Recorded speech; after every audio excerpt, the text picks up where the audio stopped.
Oi, oi, você aí do outro lado. Meu nome é Lucas Mendes e esse é o Pendurada na Estante, seu podcast semanal com as melhores dicas e resenhas literárias, indo de lançamentos até clássicos da literatura, clássicos dos quadrinhos e clássicos dos mangás, nunca em 10 minutinhos, sempre em muito mais. Então, gente, eu estou muito feliz porque hoje nós vamos ter um episódio muito bacana e muito diferenciado por muitos motivos que vocês vão compreender muito em breve.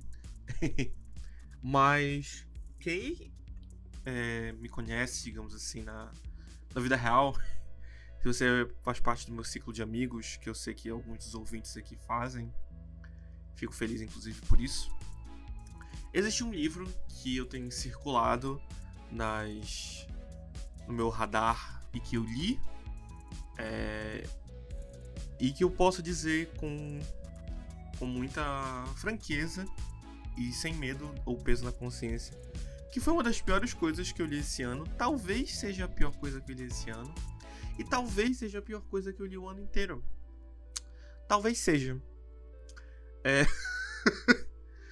Mas eu não, ao mesmo tempo que eu não estou sozinho nessa opinião, ele é um livro muito popular, é um livro absurdamente bem sucedido, com um engajamento absurdo nas redes sociais, as pessoas gostam desse livro, e gostam desse livro a um ponto de que isso foi o suficiente para ele garantir uma adaptação de milhões de dólares. Então, sem mais delongas, gostaria de anunciar que hoje a gente vai falar sobre ele. Não, a gente não vai falar sobre Colin Hoover. Não hoje. Mas hoje a gente vai falar sobre Quarta Asa, ou como ele é conhecido, o queridíssimo Fourth Wing, da autora Rebecca Yarros. E, bom, por que esse livro é tão absurdamente popular? Lucas, o quanto isso realmente é tão famoso assim? Sim, gente. Ele é famoso. Ele é absurdamente grande. A tag no TikTok, se você abrir literalmente agora, você vai encontrar milhares. Só Fourth Wing tem 324 mil publicações. E alguns vídeos têm mais de 1 milhão de visualizações. Então é uma coisa realmente grande. Esse livro ele foi o grande hit do ano passado no TikTok. E também foi um fenômeno de vendas.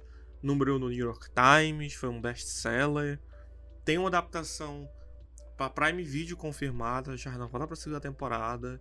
A showrunner é roteirista do episódio Ozymandias de Breaking Bad. E também ela foi a criadora de Anne with an E. Então nós estamos falando de uma propriedade intelectual que não é considerada qualquer coisa. Estamos falando de algo que está sendo considerado como a próxima grande coisa a explodir. Algo que pode se tornar um fenômeno global daqui a um tempo. Mas sobre o que fala? O que é Quarta Asa? De onde veio? Para onde vai? Por que isso virou esse grande mousse? É isso que a gente vai falar hoje. A dragon without its rider is a tragedy. A rider without their dragon is dead. Conscription Day is always the deadliest. Maybe that's why the sunrise is especially beautiful this morning, because I know it might be my last. I tighten the straps of my heavy canvas rucksack and trudge up the wide staircase of the stone fortress I call home. My chest heaves with exertion, my lungs burning by the time I reach the stone corridor leading to General Sorengale's office. This is what 6 months of intense physical training has given me. The ability to barely climb 6 flights of stairs with a 30-pound pack. I'm so fucked. Bom, Quarta Asa, pra gente começar. Eu vou ler a sinopse pra vocês, porque eu acho que é mais interessante eu só ler o que tem E por causa que eu quero justamente usar essas sinopses para poder fazer o meu ponto. Então vamos lá. Violet Sorrengail, uma jovem de 20 anos, estava destinada a entrar na divisão dos escribas, levando uma vida relativamente tranquila entre os livros e as aulas de história. No entanto, a general comandante das forças de Navarre, também conhecida como sua mãe, durona como as garras de um dragão, ordena que Violet se junte às centenas de candidatos que buscam se tornar a elite de seu país, Cavaleiros de Dragões. O problema é que quando você é menor do que todos os demais candidatos e certamente mais frágil que eles, a morte está a apenas uma batida de coração de distância. Porque os dragões não se unem a humanos frágeis, eles os reduzem a cinzas. Todos no Instituto Militar Basgiath têm um objetivo. Com menos dragões disponíveis que cadetes, a maioria estaria disposta a matar Violet para aumentar suas próprias chances de sucesso. O restante a mataria apenas por ser filha de quem é, e um bom exemplo disso parece ser Xaden Ryerson. Sim, seu nome real. O líder de esquadrão mais poderoso e implacável na divisão dos Cavaleiros. Entre amigos, inimigos e amantes, Violet precisará contar com sua inteligência se quiser sobreviver. Mas as proteções do reino estão falhando, e a cada dia que passa, a guerra se torna mais mortal. E o pior, Violet começa a suspeitar que a liderança está escondendo um terrível segredo. Gente, esse livro, como eu já deixei muito claro, ele é muito grande. Ele é muito grande pra lá, pra gringa, e ele se tornou muito grande aqui. Ele foi um fenômeno de vendas, apesar de ter chegado em um formato, entre aspas, polêmico, para quem não sabe. Tanto o livro, o Quarta Asa, que é o primeiro livro de uma série de 5, chegou aqui no Brasil em março desse ano. O livro foi publicado nos Estados Unidos em fevereiro de 2023. Chegou em março de 2024. E ele chegou com uma edição dupla. Ele chegou com uma versão capa dura, com pintura trilateral, e uma versão brochura normal, como a maior parte dos livros publicados no Brasil é. E com um preço, assim, digamos assim, não muito agradável. O preço de capa estava 180 da versão capa dura e R$100 da versão brochura. Hoje em dia, se você olhar no site da Amazon, você encontra basicamente a 80 e a 100. Mas, apesar de já chegando com essa polêmica, foi um sucesso de vendas, querendo ou não, fez a sua grana, querendo ou não, fez o seu barulho. Tanto o primeiro livro quanto o segundo, que é o Chama de Ferro, chegaram nessa versão limitada. Os dois livros foram lançados nos Estados Unidos no mesmo ano, com o Chama de Ferro, se não me engano, saiu em outubro ou novembro de 2023. E foi esse grande fenômeno, mas ele tem uma certa polêmica. Até o segundo livro, o lançamento do segundo livro, gerou até uns artigos falando sobre como a indústria literária está se tornando fast fashion. No caso, tendo aquela ideia de ser uma coisa fácil de ser consumida e fácil de ser descartada, tem uma falta de cuidado, uma falta de revisão, grandes questões. Mas o que importa pra gente? Lucas, o livro é bom? Você gostou do livro? Não. Não, eu não gostei. Eu já tinha deixado isso muito claro, mas reafirmando, não. Se você é um fã dos livros e se você estava esperando que talvez, apesar de eu ter falado que foi uma das piores coisas que eu li esse ano, que esse episódio do podcast fosse ter algum tipo de insight diferenciado, que eu não fosse me juntar ao coro de vários outros criadores de conteúdo que já falaram mal desse livro, eu sinto que te decepcionar. Mas o que eu vou falar aqui também provavelmente não é novidade, mas eu vou falar da minha experiência pessoal lendo Quarta Asa. Eu também vou falar da minha experiência com alguém que consome fantasia, e também vou falar da minha experiência com alguém que consumiu recentemente Omegaverse. Porque, caso você não saiba, Omegaverse tem umas pitadinhas em Quarta Asa. Eu diria que ele é a versão mais acessível e mainstream de Omegaverse que existe. E eu digo isso como uma ofensa mesmo. Mas vamos lá, gente. Por que eu não gostei desse livro? Eu vou deixar esse bloco aqui primeiro sem spoilers, porque dá pra gente falar. Até porque esse livro não tem exatamente um grande conteúdo denso para que eu possa esmiuçar temas. Acho que isso talvez seja a primeira coisa que eu quero falar sobre esse livro. Esse livro não tem um tema. Tipo assim, você pode dizer que ele é um livro sobre vencer adversidades, que é um livro sobre você acreditar em si mesmo e você perceber que você é mais do que os olhos podem ver. Mas assim, o Optimus Prime já dizia essa mensagem em 2007 ao som de Linkin Park. Sabe? Isso está em todo horóscopo, isso está em qualquer post publi motivacional de Setembro Amarelo que você vai encontrar esse mês no seu feed. Isso está em qualquer coisa. Qualquer coisa. Então a gente não pode dizer que isso é um tema.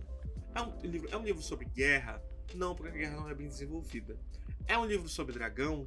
Não, porque os dragões também não são desenvolvidos.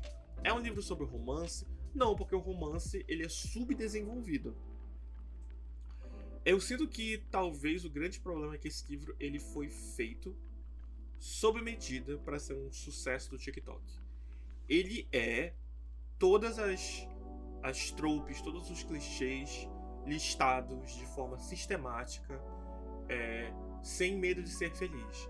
Ele é, em muitas aspas, enemies to lovers, o famigerado inimigos a amantes genérico, por causa que o jeito como ele faz isso é completamente previsível, não existe nenhum tipo de suspense, não existe nenhum tipo de tensão, porque você sabe que eles vão se comer em algum momento, você sabe que isso vai acontecer. Eu dou até uns pontos, porque o Xaden, o interesse amoroso da Violet, ele é um homem negro, pelo menos eu tive a leitura, por causa que esse livro também faz...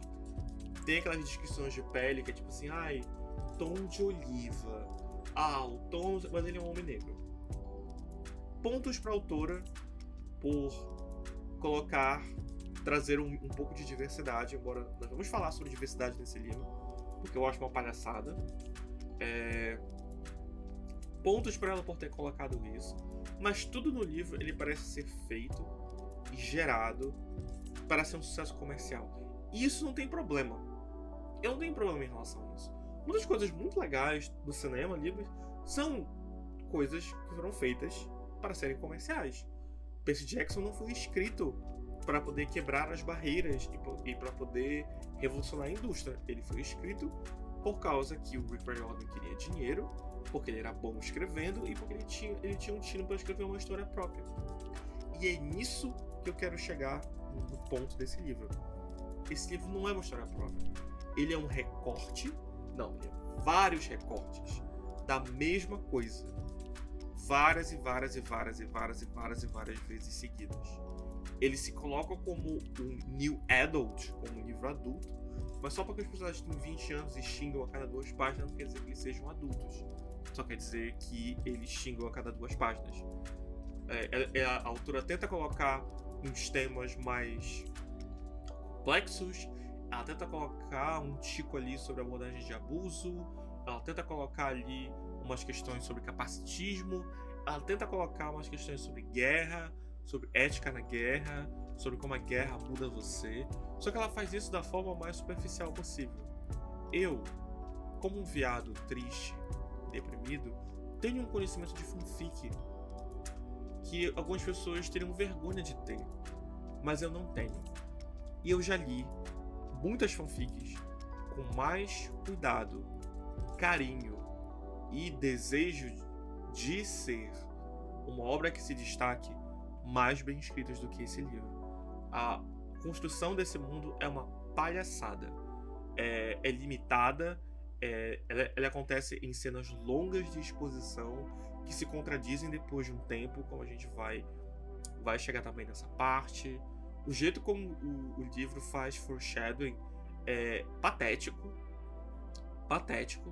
porque no momento que ele faz, tu sabe que aquilo vai acontecer, então não existe nenhum tipo de suspense, não existe nenhum tipo de surpresa, e isso torna a leitura um saco, sabe? Esse livro tem mais de 600 páginas, e elas não levam a lugar nenhum.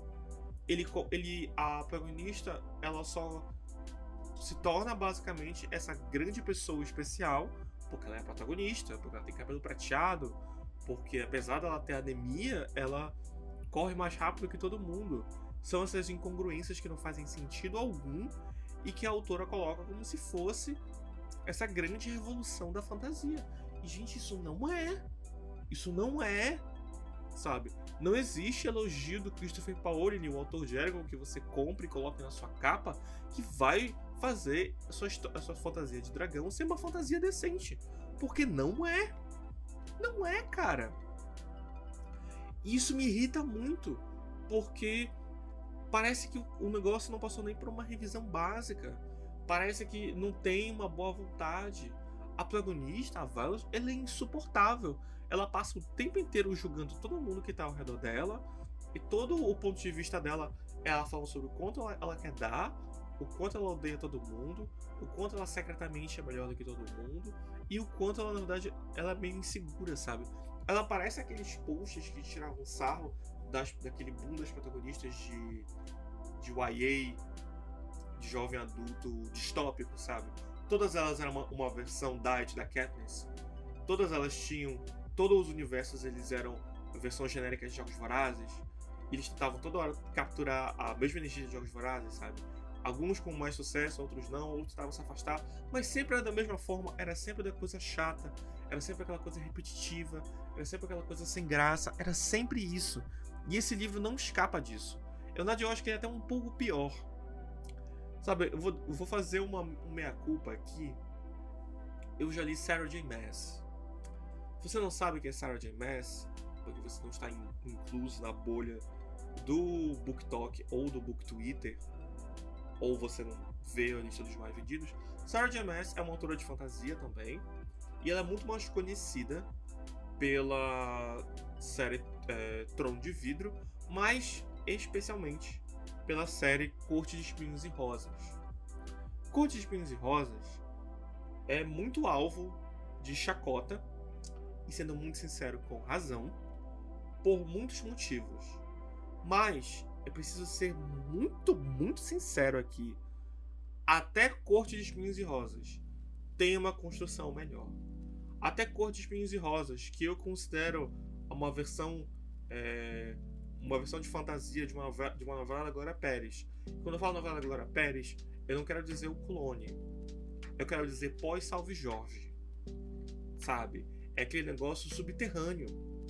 Subterrâneo. Até mesmo isso, eu acho que a Sarah J. Maas se esforça para criar um lore, ela se esforça para criar regras que façam sentido, ela se esforça para criar coisas que deixem aquele universo que não é lá grandes coisas, mas ele tem algum tipo de riqueza ali, tem algum tipo de impressão, de peso, de textura, que fazem parecer que aquele universo existe, independente do momento que você abre ou você fecha o livro. Quarta Asa, isso não existe. Não existe isso em Quarta Asa. Esse livro, ele tá preocupado em falar o quanto a menina quer dar. E mesmo que o foco do livro fosse esse, demora umas 365 páginas para ter uma cena de sexo. E aí, quando tem a cena de sexo, eu juro, é a coisa mais hilária e constrangedora que eu já li na minha vida. Mais uma vez citando a Sarah J. Maas, a cena de sexo dela, ela é muito ridícula. Ela tem um breeding kink esquisito, mas ela tem algum tipo de sabor. Em Quarta Asa, nem isso tem. Eles transam com magia. É muito... Eu li uma fanfic de Once Upon a Time, em que a Regina e a Emma transam usando magia. E ela era menos constrangedora que isso. Era uma fanfic que eu li no meu ensino médio. Ai, Lucas, mas você não acha que você está julgando demais uma autora? Você não acha que você está sendo muito carrasco com uma novata? Pô, ela explodiu agora. Tá tendo esse boom. Você não deveria ser um pouquinho mais compreensivo? Se ela fosse realmente uma autora novata, talvez eu fosse mais compreensivo. Mas estamos falando de alguém que antes de Quarta Asa escreveu 14 livros. 14. Mona, que isso? E escreveu 14 livros onde? No chat GPT? Porque não faz o menor sentido pra mim. Não faz o menor sentido. Ela não tem... o livro não tem ritmo, ele não tem clímax, ele não tem drama, ele não tem comédia. Aí... mas ele pelo menos tem algum tipo de diversidade. Maluco, esse livro, ele tem, pra mim, o pior tipo de diversidade. Que é a diversidade da listinha. A gente vai colocar uma personagem negra aqui. Essa personagem negra vai ser ambiguamente bissexual. Vamos colocar esse outro personagem aqui. Ele também vai ser ambiguamente bissexual. É um mundo mágico, pós-raça, pós-sexualidade, mas machismo existe. Assim, gente, parece quando estreou a adaptação de série de Bridgerton, e lá eles criaram uma justificativa quase de ficção científica do porquê o racismo deu uma baixada. Mas ainda é um elemento presente na série. Eles não se afastaram disso.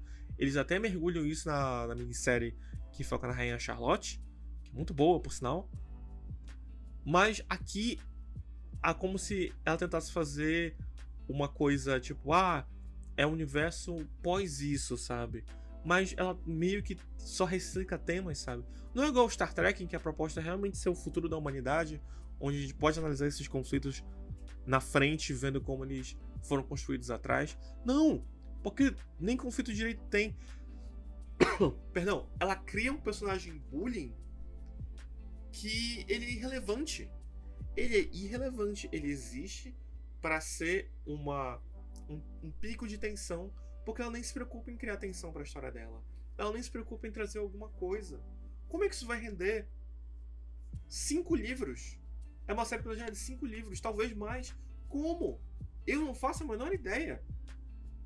Aí a querida, além disso, ela tem a questão dos dragões, que gerou-se uma polêmica também em relação a isso lá na gringa, porque os dragões nesse universo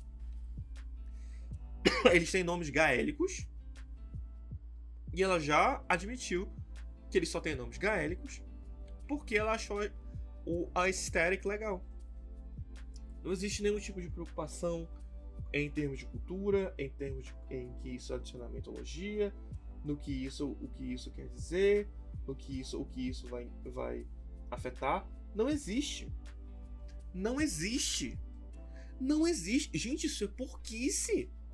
Cara, isso é muita porquice. É muita porquice. Então, eu não vou julgar você se você gostou, se você trouxe coisas de entretenimento. Eu não consigo compreender, porque as cenas de ação são ruins, elas são mal escritas, elas são tipo assim, e então a pessoa fez isso e isso, e depois disso ela gritou, pare! E a outra parou, e fez isso e isso aqui. E aí depois isso aqui aconteceu, e aí eles se colidiram, e ele foi pra um lado, ele foi para um outro, e aí ele morreu. Aí eu fiquei triste. Pô, que tristeza. Gente, 2024, cara. 2024. A Ursula K. Le Guin estava escrevendo ação nos anos 60 em fantasia. Sabe?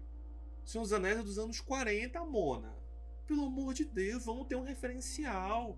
Vamos pesquisar como se faz. Gente, vamos acordar. E aí esse negócio conseguiu um contrato milionário com a Prime Video, com série live action, com possibilidade de expansão de multimídias. Podemos ter por aí jogos de quarta asa, experiência 4D, parques, não sei como. Mas enfim, diante do capitalismo as coisas são assim. Aí eu pergunto pra vocês, você aí que tem medo de escrever, você ainda tem medo, amor? Olha isso! Você ainda vai ficar com insegurança? Não tem que fazer isso, não. Tem que ir pra frente, Mona. Vamos reagir. Sabe? Enfim, esse é o fim do meu bloco sem spoilers. Eu sinto que já até falei demais. Mas existem coisas que eu preciso falar com detalhes, que me incomodaram profundamente. E que a gente vai entrar nisso agora. Então, não gostei de Quarta Asa. Acho uma porcaria. Não vou ler a sequência. A não ser que você me dê sequência de presente.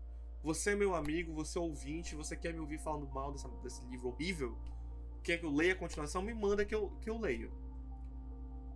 Se você me pagar, eu vou ler. Mas eu mesmo ir atrás de ler, isso não rola. Enfim, vamos entrar na nossa zona com spoilers.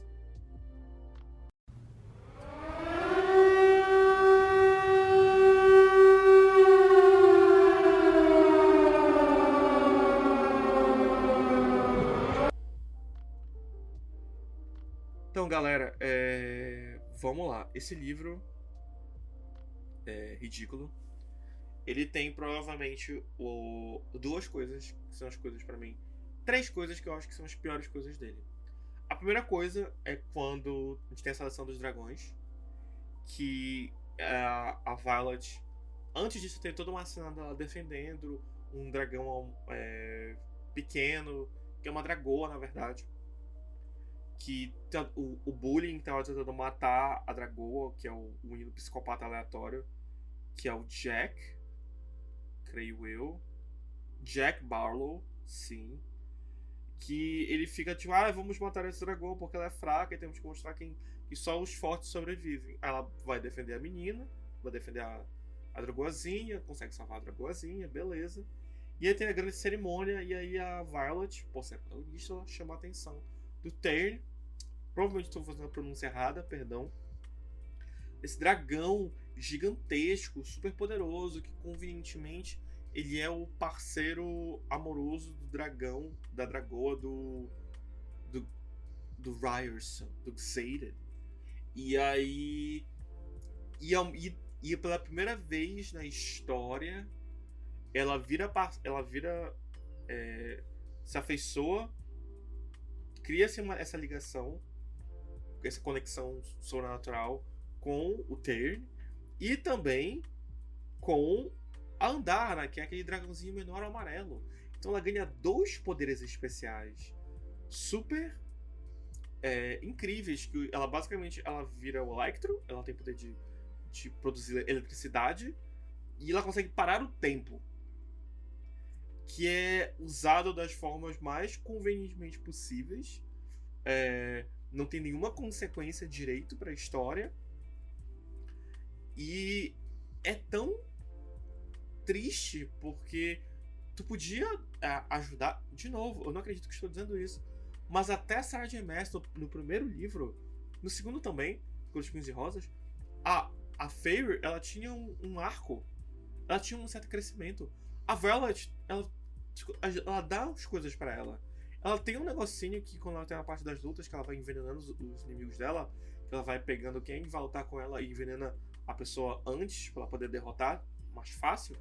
Isso é até legal, só que daí em diante todas as coisas vão dando pra ela. E o livro ele faz aquela mesma coisa do personagem masculino falando assim: não, porque essa é a sua escolha. Não, porque você está escolhendo.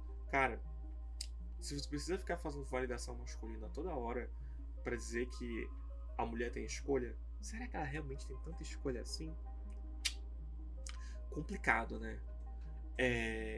Isso é muito ruim porque, como eu falei, esse foco excessivo na Violet deixa todos os personagens vazios. A personagem supostamente ambiguamente bissexual dela, que é a Rhiannon, ela é um nada. Ela é literalmente um nada. Aí tem outro personagem que é o Dane, que ele era o amigo de infância dela e que eles tinham, tipo, eles tiveram um leve rolinho, mas nunca deu em nada. Ele é só, tipo, ele é muito certinho. Ele é muito coisa.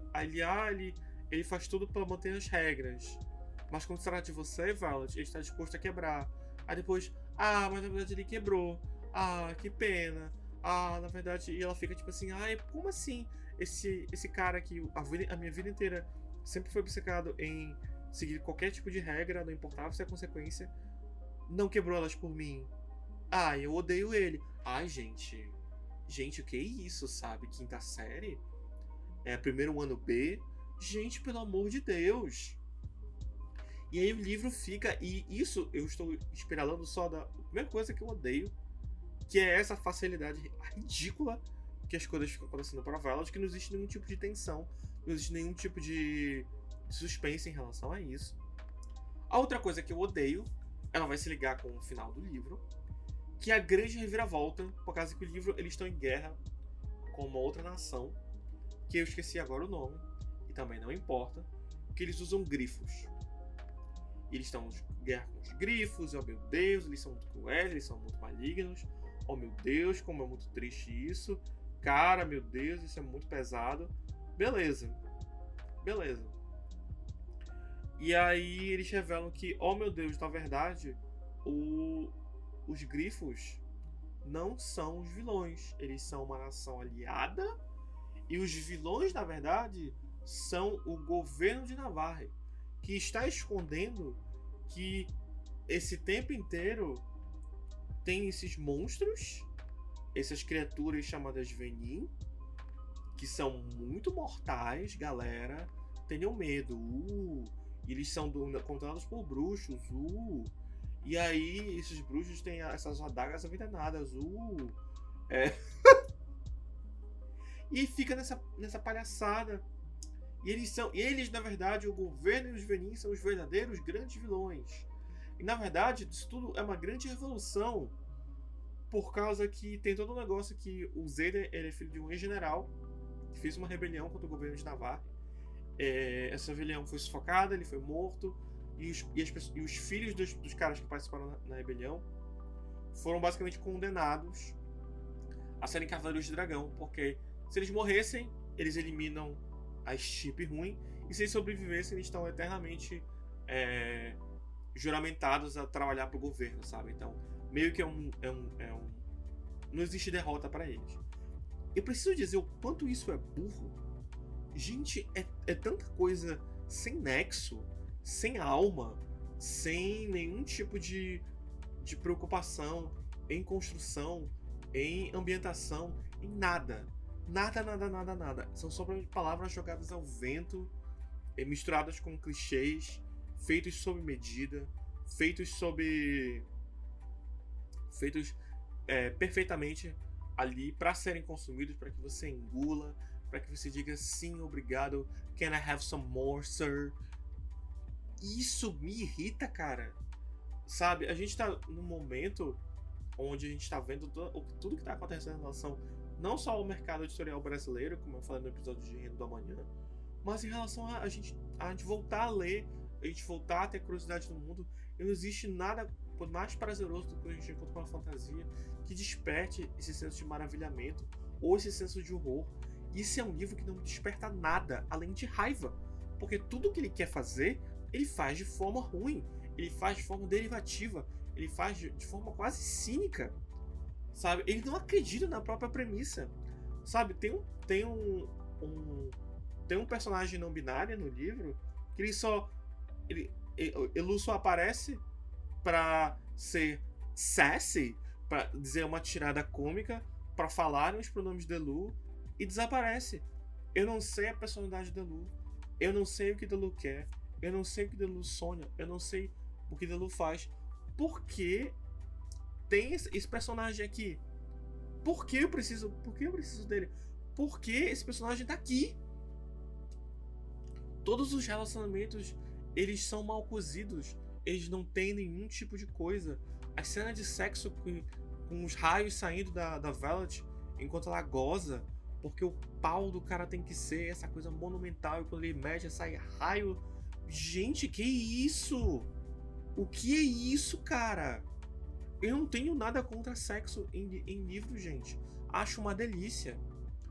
Eu tive, inclusive falando isso, puxando coisa do sexo, eu li um livro Omegaverse recentemente. Pra quem não sabe sobre a questão do Omegaverse, ele surgiu ali nos terríveis e sombrios recônditos dos esgotos da comunidade de fãs de Supernatural. E isso foi uma coisa muito importante pra época, mas que também não deixa de ser um impacto de muitas formas. Não vamos colocar um juízo de valor sobre isso. E o Omegaverse, basicamente, nesse nosso TED Talk, ele é inspirado naqueles estudos sobre a comunidade de lobos que já foram, inclusive, já são considerados defasados e não existem, mas que caracterizam os lobos como alfa, ômega e beta. E muitas vezes ocorre gravidez masculina. Não é o caso de Quarta Asa, mas é o caso de alguns livros, de alguns romances. E também tem uma questão em relação a uma coisa meio vinda do BDSM, sobre dominância, submissão. Geralmente a dominância do alfa sobre o ômega. E sobre o beta também. Existem várias variações. Geralmente as histórias de Omega Verse são focadas em casais LGBT, por isso a questão da gravidez masculina. Geralmente casais gays ou sexuais. Mas tem se crescido esse nicho do Omegaverse heterossexual, o que pra mim é bizarro, porque é literalmente só heterossexuais, então eu não entendo por que eles teriam essa coisa sobre dominância e submissão, sendo que isso é literalmente só a sociedade heteronormativa como um todo. Mas enfim, né? E Quarta Asa, como não poderia, além de ser, como eu já falei, todos os clichês batidos no mix, ele tinha que também ter essa pitada maravilhosa de Omegaverse. O que é que... Isso vamos puxar pra outra coisa que eu odeio, que é esse aspecto que o livro traz. Que é como os dragões têm essa grande ligação e como o dragão da Violet e a dragoa do Xaden são parceiros um do outro. Quando eles entram no desejo de transar, ela é consumida por esse desejo, por essa necessidade de dar, né? E aí ela quer dar pra quem? O Xaden. E aí eles tentam resistir, eles se pegam, mas não rola. Mas depois de uma palhaçada lá, eles vão lá e transam.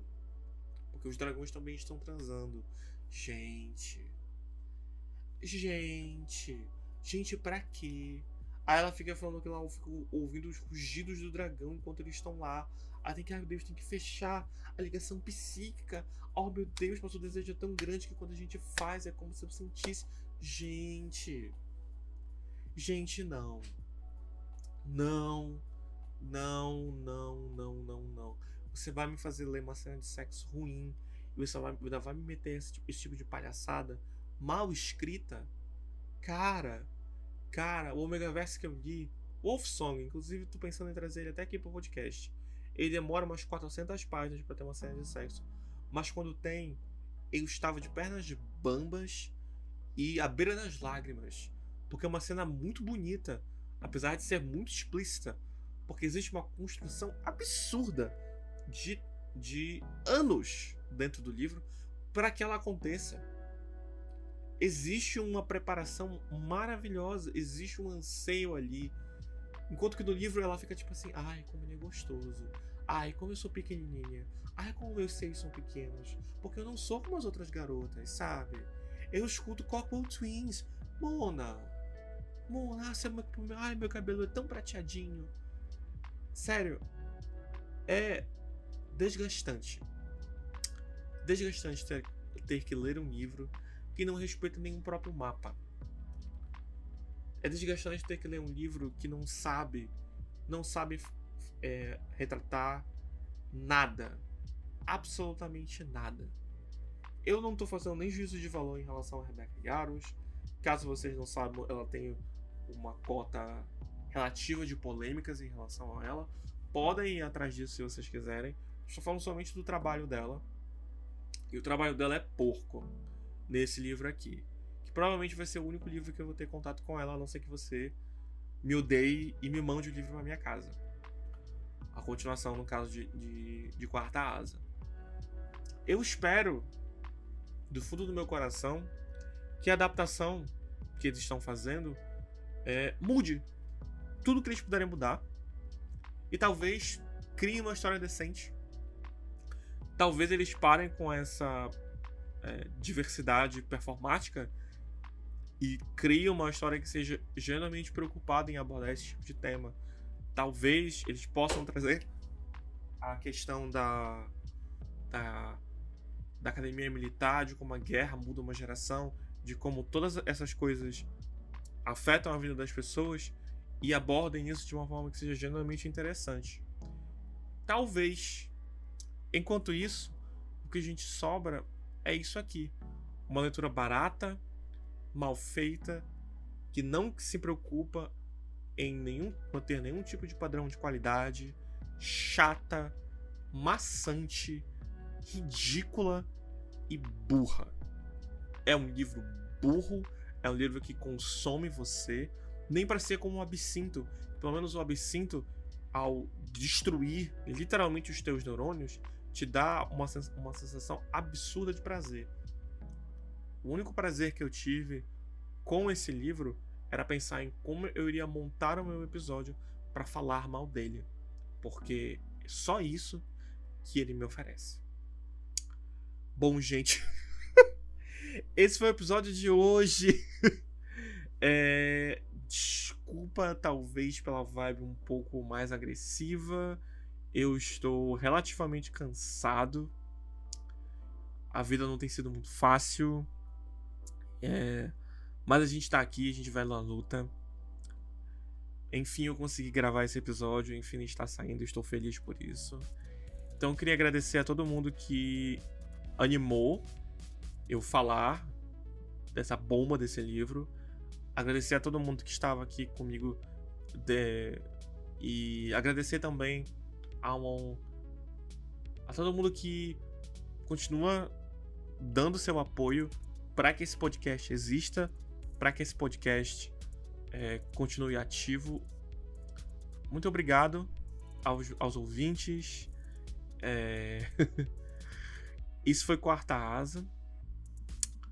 Espero talvez nunca mais falar sobre isso de novo. Talvez só quando a série sair e aí esse episódio saltar de audiência, as pessoas ficarem: oh meu Deus, um homem pode sonhar. Meu nome é Lucas Mendes. Esse foi o Pendurado na Estante de hoje. E a gente se vê semana que vem. Que vem.